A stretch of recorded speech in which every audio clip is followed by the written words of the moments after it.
Bangladeshi students, they often face problem with pronunciation and different vocabularies, and since their lexical resources, which is the vocabularies, are not that strong, they tend to suffer because they are not able to explain what they want to say in the correct vocabularies, right? That is one problem that they have. Secondly, they take English as a test, okay? And I really want to remind again, take it as just a language and it's nothing more than that, because they just get nervous thinking that they would not be able to do well. But everything is in us, and that confidence is required in each and every one of Bangladeshi students. And thirdly, I think once everybody is done with the preparation of English, one thing that they really suffer from is the fact that they don't understand the format. And I have always suggested everyone that make sure you know the format. Like, more than writing so much, your main task should be just getting the format in your head, because the questions will change, everything else will change, but the format will always remain the same.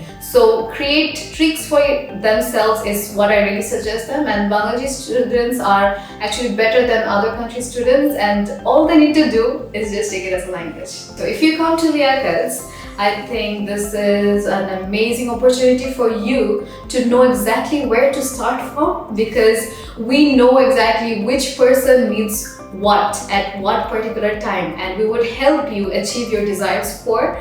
And that being said, there are 4 modules, as I said: the reading, speaking, listening and writing. So 4 modules have 4 different worlds. We would touch each and every one of them and show you how exactly you can achieve your score in each of those 4 modules, right? So we all invite you to Liakat in order to learn English and to ace your IELTS exam. Thank you.